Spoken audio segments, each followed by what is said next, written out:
When the late Rob Reiner, God rest his soul, screened this film for Stephen King, Mr. King was left visibly shaken and silent following the screening, to the point where he had to physically leave the room.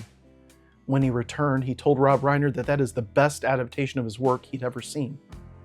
Today on Micro Movie Minutes, we're discussing the 1986 coming-of-age classic, Stand By Me. The story follows a friend group of preteen boys as they go on the adventure of a lifetime on Labor Day weekend of 1959 to find the potential dead body of a missing boy.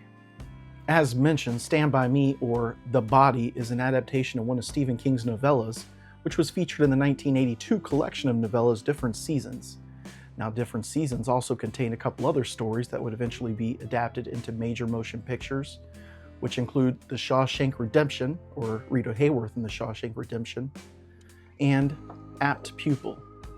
And each story in Different Seasons is set to a particular season. For example, Rita Hayworth in The Shawshank Redemption is set in the spring, which is a time of renewal and hope, and ultimately fits the novella's theme of redemption. As for The Body, it's set in the fall and focuses on the boy's fall from innocence. During some downtime, Kiefer Sutherland and River Phoenix were playing the guitar together as River was learning the instrument.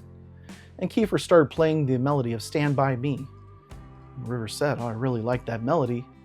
At the time, Rob Reiner happened to be walking by and mentioned that he hadn't heard that song in a long time and that he loved it. Shortly thereafter, the title of the film was changed to Stand By Me.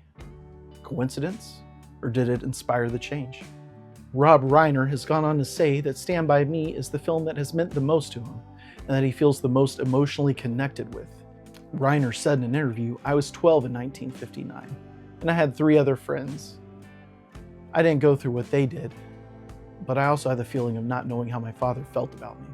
Bonus happy hour factoid: Reiner was so inspired by the film that he decided to name his production company Castle Rock after the fictional town in the film of Castle Rock, Oregon, or Castle Rock, Maine in Stephen King's novella, which also served as the backdrop for many Stephen King stories, to include The Dead Zone, Cujo, Needful Things, and The Dark Half, to name a few.